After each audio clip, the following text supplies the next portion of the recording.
Well, all right, this is episode 3 now of The Modern Disciple. As always, I'm Ryan Schneider, one of the hosts.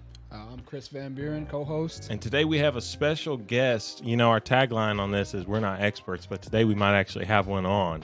This is Dr. Brady Collier. Yes, by title, but that doesn't mean I'm an expert. So we'll see how this goes. Well, he is the lead pastor of First Baptist Church of Taylor. That's the town we're in. That's probably where most of you watching are from. So I'm sure you all know him. But why don't you tell us a little bit about yourself, Brady? Sure. I've been at FBC Taylor for a little over 2 years now. Have really enjoyed it here and super excited.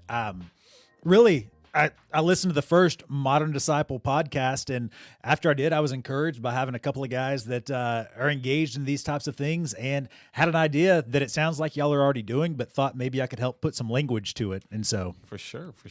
I mean, we want to, when we started this, bring on experts.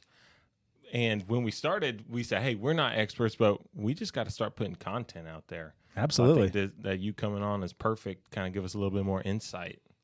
Cool. Yeah. No, and for me especially, like, it's nice having an expert because, like, I always talk about how people have their perceptions based off of what they learn or what they've heard, and then they construct their own definition of things. But having somebody that can actually come in and say, yeah, you're on the right track, but or at least, hey, yeah, your definition is right, but here's why. Sure. And I think you're bringing that context and that here's why piece to it. So I think that's awesome. So you're a doctor. What exactly does that mean? What did you major in? So I got my PhD in philosophy of religion. Got it. Which means that studied all sorts of religious philosophy type stuff.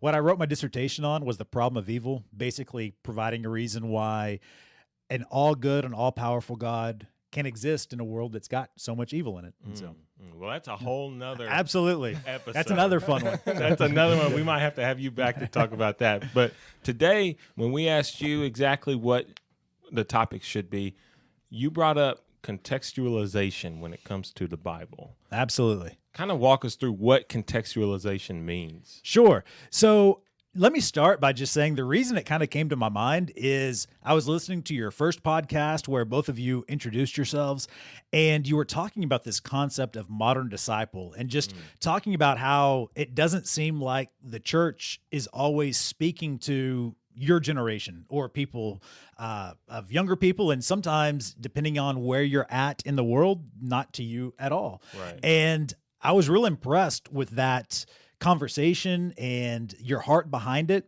and realize that there's something called contextualization, which is what you're trying to do. And so I wanted to kind of put some language to it. And the easiest way to define contextualization is simply taking the unchanging truths of God into an ever-changing world. And so just as we are having conversations with different people, you speak to your wife differently than you speak to Chris, right? Right. I mean, everybody that we engage, we speak to our kids differently than we speak to our coworkers. Everybody we speak to is a little bit different because we know them differently, we engage them differently, and we can communicate the same truth, but we want to do it in the way that they best hear it. And so, kind of, if you really think about it, in any communication, there's 3 parties, or 2 parties, but 3 parts of it. One is the one doing the communication, the speaker, however you communicate. One, the recipient of that communication, and then the piece of communication itself. And if you're really trying to transmit ideas, all 3 of those pieces really need to be in harmony if it's going to flourish. An example kind of was mentioned to you guys before we started recording was an example at our church that we've got a young woman who started attending who speaks 0 English whatsoever. She's trying to learn. She's just in the country. And I speak almost 0 Spanish. And so didn't realize the disconnect at the first time. So came by, waved to her and said, hey, good morning. And she just kind of gave me a smile and a nod. And it's like, okay, that's a little bit weird. And then found out later that she had no idea what I said. Wow. And so one day after church, we just got in a conversation where literally she was taking her phone and Google Translate and typing things on her phone, showing it to me. I would then grab her phone, type out the opposite thing, and then show it to her. And we conversed via Google Translate. Now, there's obviously limitations in Google Translate. Some of the things probably didn't go 100% the same. There's a struggle of trying to figure out exactly what I want to say so that she can understand what's going on because of the cultural difference. Whereas if I knew Spanish, then I would have spoken to her real clearly and our conversation would have been much faster, easier, and those types of things. And so my fear with the church is far too often we think that we've got the way that we need to communicate and we don't listen or observe the culture around us, the people around us. And so it's almost like sometimes we're speaking a different language. Right. We use church words, we use these concepts that somebody else doesn't have any idea about. And it's just this disconnect that happens because they don't understand what's being said. And we don't even realize that they're struggling to understand it or why they would struggle to understand it because it's almost like second nature to us. Right. Yeah. Right. So you feel like there's a miscommunication right now between the church and some of the people. Yeah. And I would say that this isn't a new idea. We talk about the modern disciple, but as we read in our scriptures, there's nothing new under the sun, right? And so this is an issue that's been going on forever. But I see as technology and culture moves at an increasingly rapid pace, if the church doesn't at least have some people that are being cognizant of these things, then it's going to be hard for the gospel to stay in the native language of this generation. And when I mean native language, so often we think of the native language being one's ethnicity, or if you're in a different place, like Spanish or English or something like that, because it's easy for us to process. But I think in today's culture, a native language goes far beyond just a verbal language, but it's almost, I call it a heart language, the things that people think and feel, and there's affinity groups that are built around certain things. And if we don't figure out how to speak in people's heart languages, then I believe the gospel is just going to stay that thing over there and never really sink in and become something that is important and doesn't grasp hold as much as some of the other things. So, yeah, that one thing that I really like that you said initially was the unchanging truth. Absolutely. Right? And I think that's, for me, that's so important to understand. Yes. Because basically what I'm gathering based off what you were saying is that kind of like the girl that's new to your church, you have two different languages. But whenever you're putting the information into the Google Translate, you have this, I guess, I don't know what you would call it, but if we're talking in Bible terms, I mean, it would be the unchanging truth. Right. Two different languages, but you can still come together and agree on that or understand that unchanging truth. And that's something that I really understand because I've been, which most people have been in different types of cultures. Like I grew up in the inner city, but also spent some time in the suburbs, and now I'm in Texas, in a small town in Texas. And so sometimes the way I communicate with, people that I know from the inner city, from where I'm from, and then people where I'm at now, it's always important for me, especially to understand, hey, there's that unchanging truth that I have to make sure is always the same. Sure. And I guess that's kind of what we're doing here is, hey, modern disciple, but the truth doesn't change. Right. Absolutely, 100%. And so the way that I always explain kind of my philosophy, my faith to people is I 100% believe the Bible. It doesn't change. And I come from the perspective that if the Bible says to do it, then we as believers ought to do it. If the Bible says don't do it, then we ought not do it. But within that, there's a lot of ways to understand those things and to communicate the scriptures. And some people have a hard time with the idea of contextualization because they think that you're changing those core things, which is not the case. And to push back a little bit on that perspective, I would ask them, so how do you read your Bible in the morning or whenever? And typically it's like, oh, well, I pull it out. It's like, right.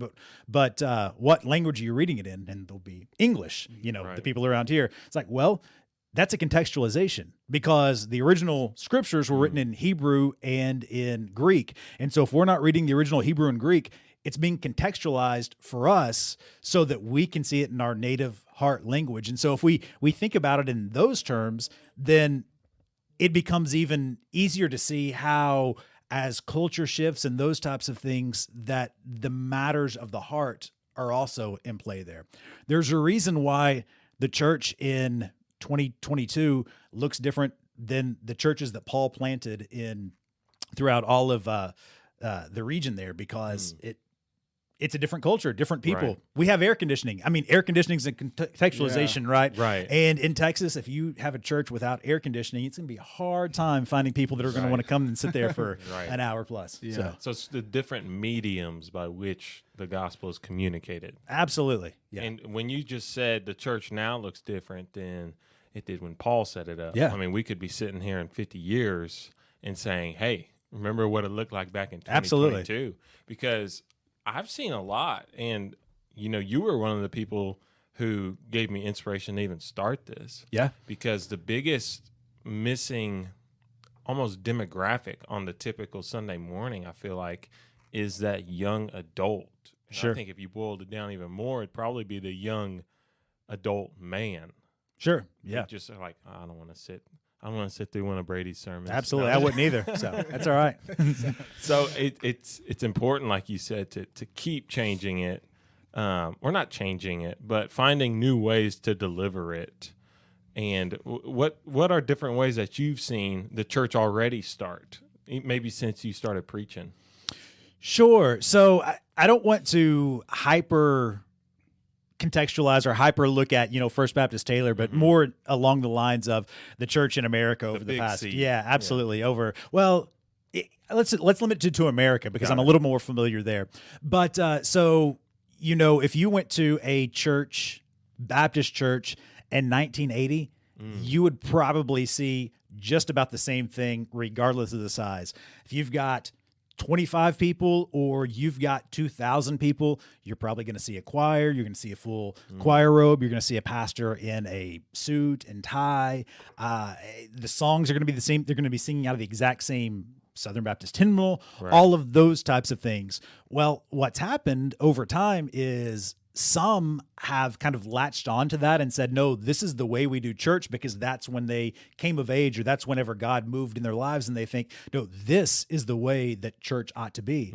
Whereas others have seen that, you know what, maybe Scripture doesn't exactly command these things. That's just the way things were done. And maybe there's a whole nother group of people out there that don't understand the whys behind that, but we can engage them on a different level. And so I think that what's happened in the past 20, 30, 40 years is you start to see a bigger divergence of people who believe the same things on the core truths of the gospel, but are now becoming more and more divisive on things that are, quite frankly, I think unimportant, things that aren't biblical, things that aren't those unchanging truths that we want to stick to. And the traditions of men. Sure, absolutely. Yeah, we see those throughout. And I think there's value in making sure that we understand the whys, because typically almost nothing is started with no reason whatsoever, right? I mean, it's helping something, it's moving something forward. And so understanding the whys can actually help both parties, because they can start saying like, oh, well, maybe this isn't the reason why this was originally started. Maybe we ought to consider something else. And for others, it's saying that just seems silly. Why would anyone ever want to do that? Like, well, there was at one point a rationale, a reason for it. Right. One of the big ones kind of to that end is the phenomenon of Sunday evening services. If you think about it, if you look around, there's not a ton of places that are still doing Sunday evening services. Uh-oh, lost my mic there. Start talking with my hands. So on Sunday evening services, though, if you could go back as little as 20 years ago, it would be hard to find a church that didn't have a Sunday morning service and a Sunday evening service. Right. Now that's almost flip-flopped. It's pretty rare that there's a church that has a Sunday evening service, at least one that's different. Some of the bigger churches have them, but it's just the same expression as Sunday morning for more people to come, but as a completely different service. And so people started asking why. They started coming to the conclusions like, okay, what's the purpose of coming back? It just seems a little bit redundant. And I can't find the 100% origin story of Sunday evening church, because it's not something that we find in the New Testament, right? It's something that's been developed later. And the best answer I could find is actually the Sunday evening services is a uniquely American thing that really started about 100 years ago with the invent of electricity. Namely, that what was happening is before electricity could go into every person's home, it went to major community centers. Well, the church was a big part of the community. And so the churches tended to be one of the very first places in the entire community that would get electricity. So you would come to your Sunday morning services, you would go home and do your things. And then all of a sudden, like, it's dark. We can't do anything in the dark. Oh, there's one place that we could meet, church. And so a good pastor didn't want to waste his time. And so he put together another message. They did some trainings and things. And so after it got dark again, they were like the only show in town. And so contextually, it was a great way to promote the gospel because even people that were busy during the day with sunlight, they couldn't do the work at night without electricity. And so it came and it flourished and it was great for a long time. But then it kind of got to the point, it's like, okay, is it still reaching those people? Is the effectiveness still there? And so then it became, one of those wars in Christianity. Some churches like, the Sunday night service is one of those things that we've got to latch onto. We can never let it go. But why? It's like, because we've always done it. Well, you haven't always done it. There was an impetus to start it. Right. And so if we think through the whys of a lot of these things are started, we can gain a respect for some of our some of the older traditions and things like that. But then we can also use those as kind of a teaching tools like, hey, maybe it's wise to start some new traditions that speak more to the heart language or meet needs of the people in our contemporary culture. I've never heard that before, and honestly, I don't think I ever would have heard that unless we were sitting here with Brady. I had no story idea about the lights and stuff. But that's well. So when it comes to, because I don't know if that ever caused, or even if that causes some kind of issues today as far as, you don't have a Sunday evening church. But here's what I really pick up is you talked about I think it being divisive in a sense, and correct me if I'm wrong. Sure, I don't absolutely. have a degree yet, but that kind of derives from the word division, right? Yep. And so what I kind of gather, and something that I've experienced in my faith, but also in my culture, is we can have like we talked about that unchanging truth. Like Absolutely. say Ryan and I, we have that that core truth. However, and a lot of people in our culture today will allow those communication barriers like Spanish and English cause that division. All the while they both believe the same thing and believe the same truth. So I guess for me, like, that speaks to the gravity of contextualization. Absolutely. Because we just miss the fact that, he believes the same thing I do. However, these two like things on the surface is causing a division, right? Yeah, I actually think that's one of the enemy's biggest tools against modern Christianity is realize that maybe he can't gain our hearts because that's there, but if he can keep us fighting about things that are unimportant, then all of our time and consumption is with things that ultimately don't matter, and we could both be spreading the gospel and engaging more people if we would look at our agreements as opposed to our differences so often. So Right. I mean, you can even see it taking it back to a local and church level. Our church of FBC Taylor, we have thrived over the past 20 years, it seems like. And I feel like part of that is because we have found a different way to contextualize the gospel. I mean, you look at what we've gone through. We used to be in a more classic type church building. I think when I was a kid, it was almost expected that you wear suits to church, right? I think the preacher gave a sermon on it at one point, like 25 years ago. I don't know, but us on that level have found a way to, hey, let's update. Now we host, our sanctuary is a basketball gym. Sure. You can show up wearing a T-shirt nowadays, and people won't think it's a sin. Right. One of those traditions of men. And again, you look at even dressing up. Of course, it derives from wanting to show God, to honor God. Right. Absolutely. But then when it gets taken to a whole nother level by the traditions, Sure. and all of a sudden it becomes you need to dress up, or else it's a problem. Yeah. Then you're missing the guy who doesn't want to.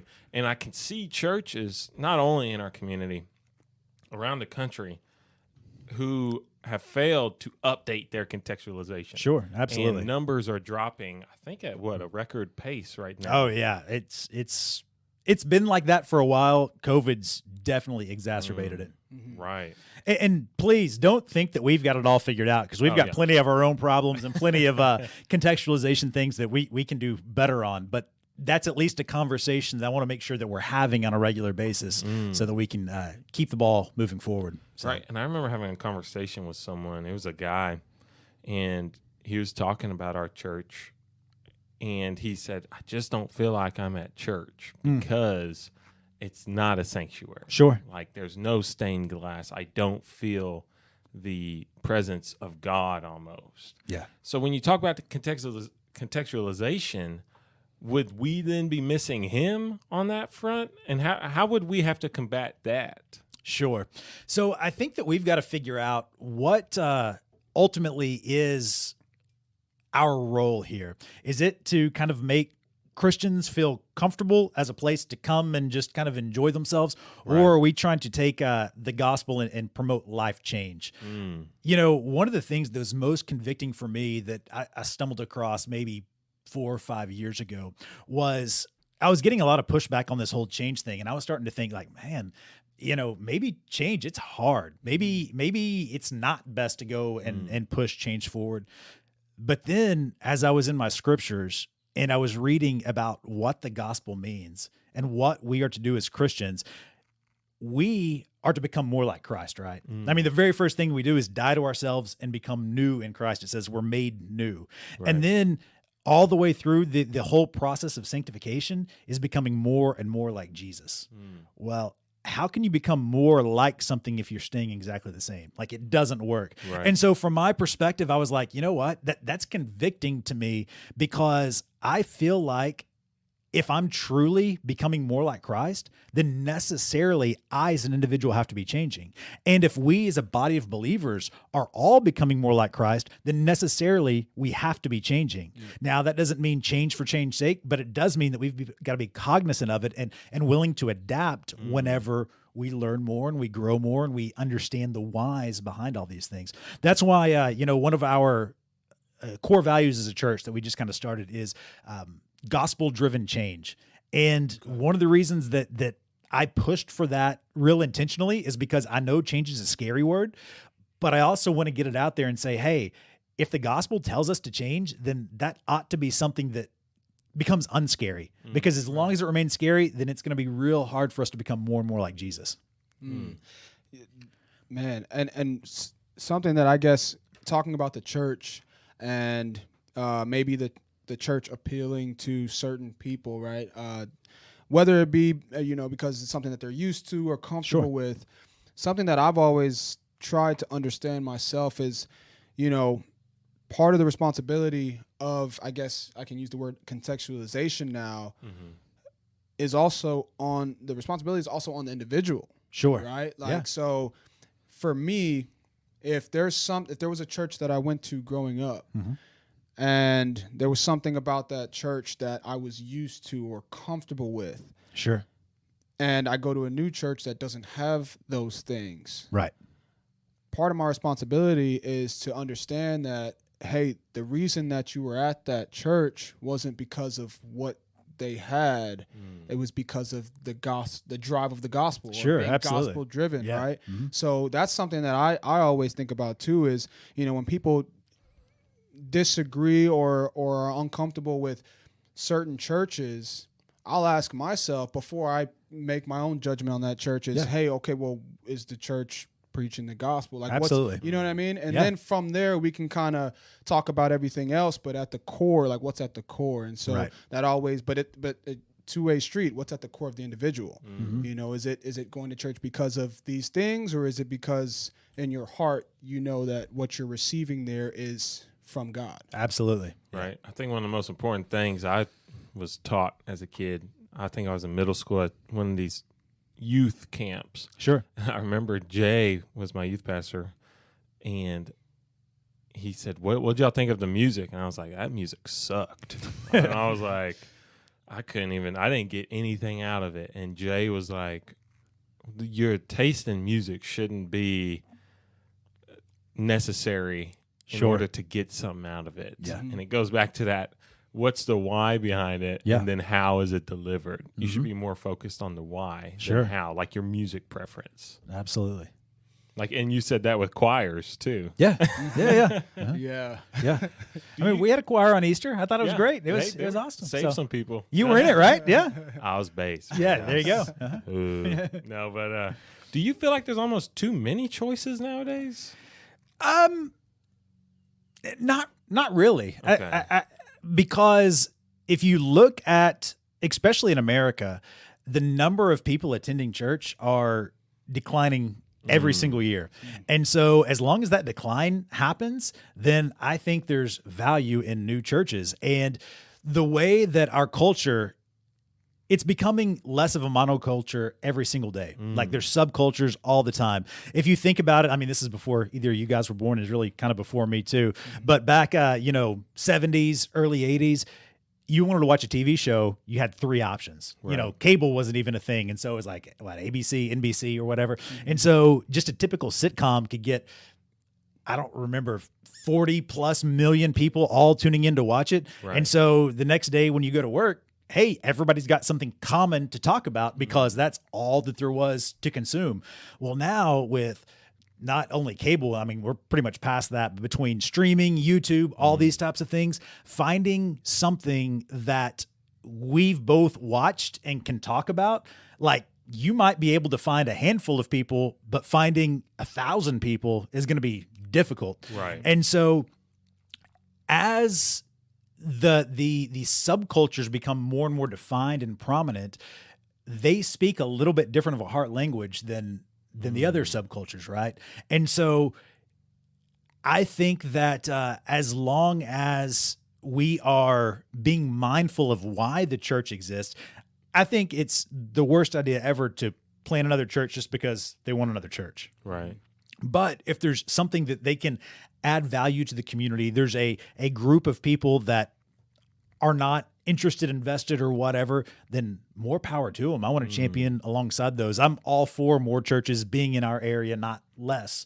Just Got let's it. make sure that we understand the whys behind it. The whys. Got it. Man, we could talk about the whys all day. I love talking about Yeah, the whys. that's great. But it's good to have that like I always talk about, like the whys are always that deeper understanding. Sure. Just like we each have our individual why of why we got up this morning. Yeah. Right? We all have families. We why you go to work and stuff like that. So, but I want to ask you too, because whenever we decided we talk about this, whenever we kind of Sure.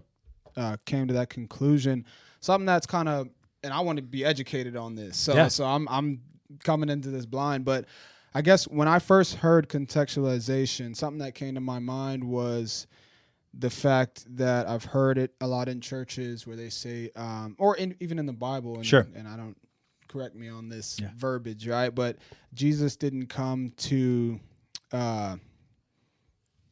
I guess, throw away the law, Right. or Absolutely. banish the law. He came to fulfill Feel it. it. Mhm. So where does contextualization fit into, say, like the Beatitudes and like how Jesus came, and where does that Absolutely.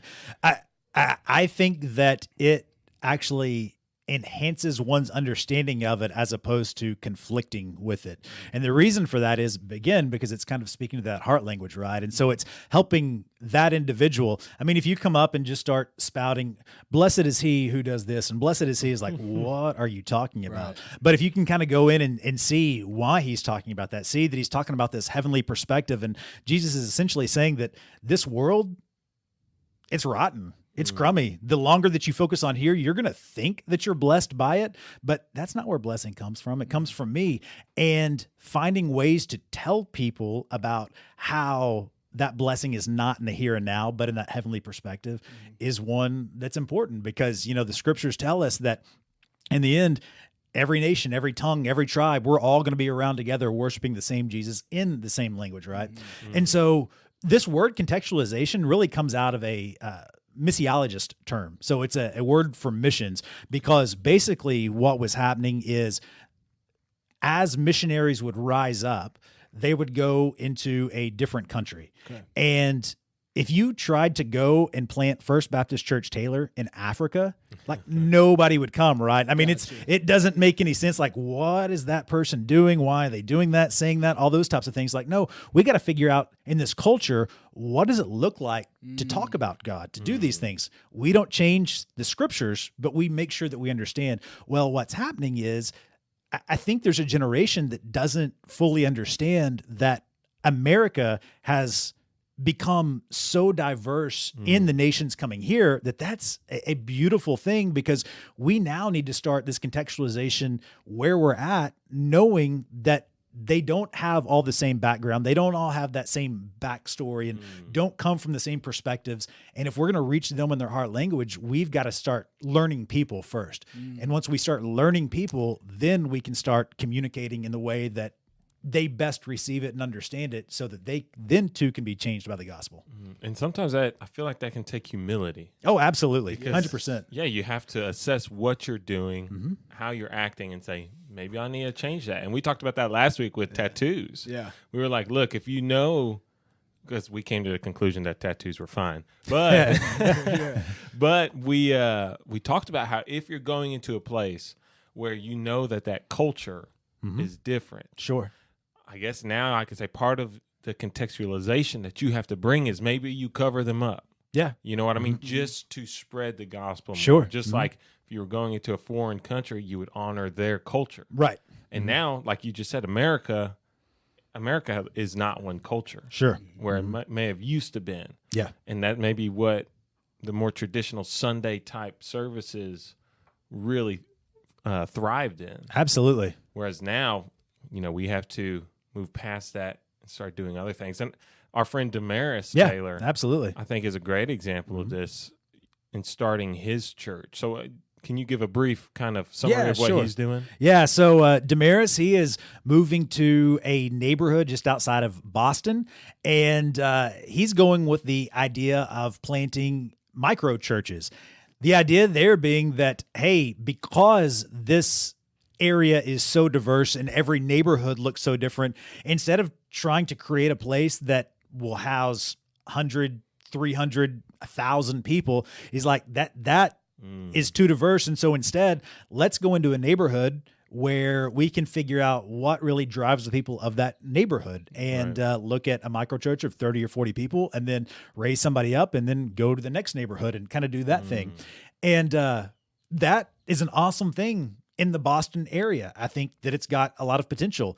In Taylor, Texas, I don't think that's as much, because currently, and maybe it changes in the future, we are a little more of a monoculture than Boston. You know, we've got a little bit similar demographics, same type of people. And so I think that a bigger expression of church is not only doable, but you've got a little bit more resources to do some things that are expected in the Bible Belt that are not expected so much in Boston currently.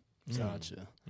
I like y'all's talk of humility, because it made me think about the importance of, I know I've heard it said before that Jesus would meet people where they were at. Yeah, and like we talked about again, like the truth didn't change, but he would meet people where they were at. There was a, like I said, I'm not too well versed on where it is in the Bible. However, I remember there's a part in Matthew or in the New Testament where Jesus is sitting with the tax collectors and the sinners and eating with them, right? Right. And then being judged by the Pharisees or whatever. But his truth didn't change. Who he was didn't change. Right. But he met them where they were at.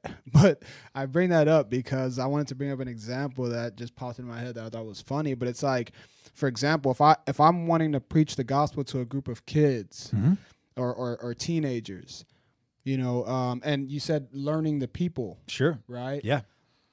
If I'm just trying to preach to them out of the Bible while they're all on their phones on TikTok. Yeah. Right? Yeah.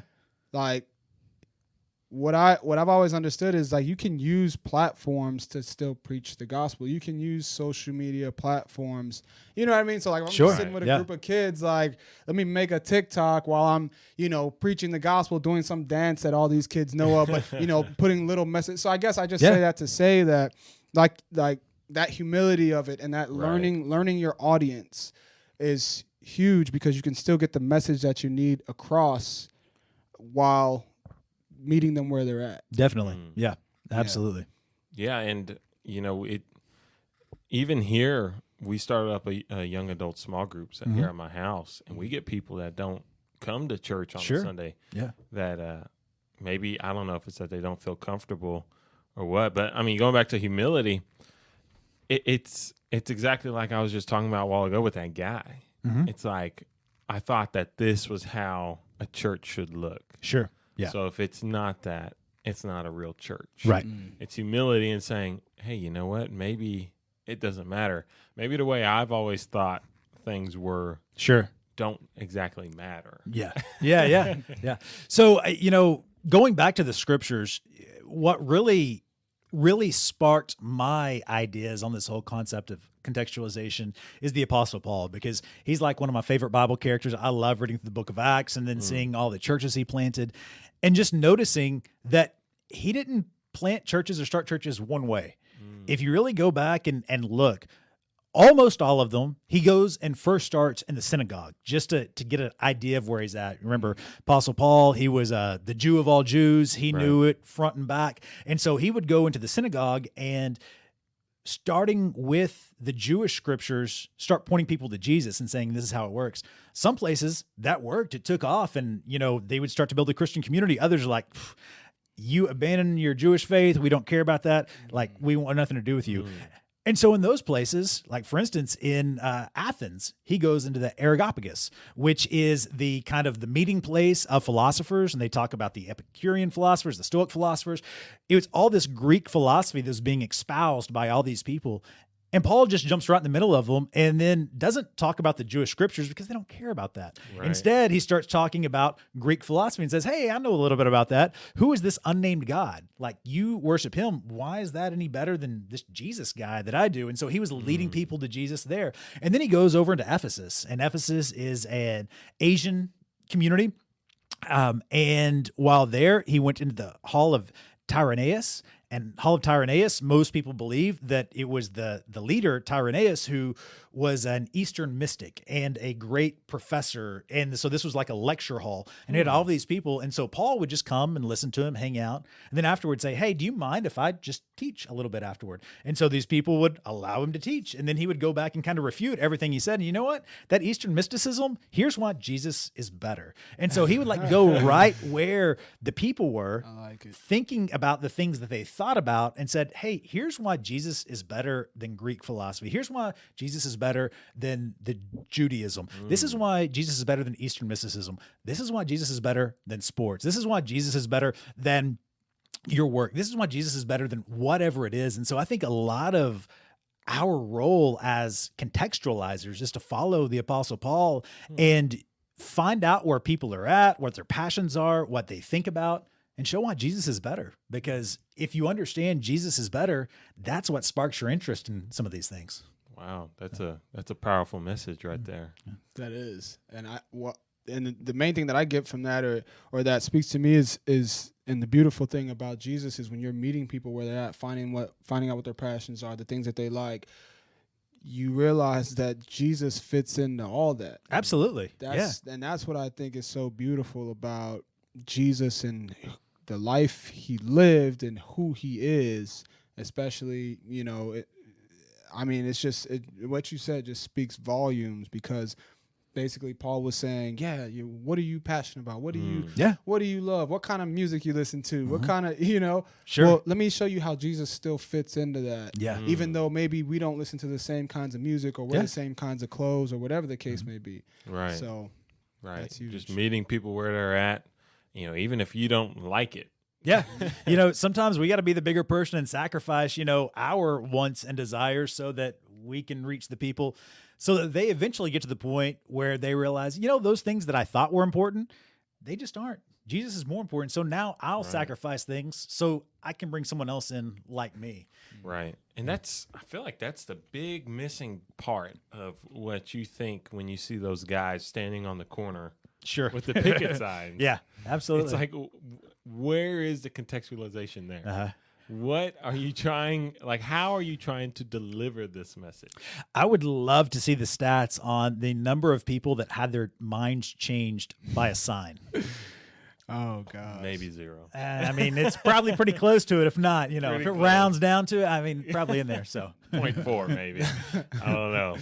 No, but that's a great point. And do you have any kind of final remarks on this whole topic? I mean, you just summed Sure. it up pretty great. But yeah, I think that it's just important for us to realize that this isn't a newfangled idea. This has been happening since the Apostle Paul. The start of the church was all about contextualizing to the people that he wanted to reach and that Jesus ultimately wants to reach. And if we really value that each person is unique, created in God's image, all of those types of things, then we shouldn't think that everyone ought to look exactly the same, be a cookie cutter. Should we all affirm Jesus, worship him, believe like those types of things? Absolutely. That's that unchanging core that we talk about. But there's a lot of ways to flesh it out. And I think the church of Jesus is most visible and most glorified when each person is able to use their gifts and abilities and passions for his glory. And that's what makes them happy. And I think that only whenever we kind of understand this idea of contextualization and seeking out and reaching other people are we going to be able to do that and be the full expression of the church that we've been called to be here on earth. So wow. Amen. Yeah, use those gifts, use those passions. absolutely. You know, we all have them. If you like basketball, go to open gym. Yeah, Start there you hosting go. open gym. You know, if you like golf, go join some golf tournaments. Get to know those Sure. guys. Yeah. Because, like you just said, we all have gifts. You know, if you're truly following Christ, you'll want to use those Sure. for the kingdom. Absolutely. Yeah. And understanding that why. Yeah. And I think that goes hand in hand with meeting people where they're at, because, I mean, somebody that you look at on the surface, once you get to know them and understand what their why is or understand what their heart is, like we talked about before, you realize that you both believe the same truth. Yeah. But like you said, fleshing it out looks different on that person than it does on you. So really understanding that and meeting people where they're at can eventually lead to, hey, you and I believe the same thing, teach me how to appeal to the people in your culture or where you're at, so that you know what I mean? Like, Right. Absolutely. I think we can spread the gospel and so much more effectively that way too. Definitely. So that's big. Yep. Awesome. Well, Brady, I'm glad you came on. Yeah, absolutely. I enjoyed it. Thanks for having me. It was fun. Well, you're So- going to be like a recurrent guest. All right, good. Maybe I once enjoy a it. month, maybe. I don't know. Anytime. Yeah, but again, this was Ryan Schneider This is Chris Van Buren. signing off.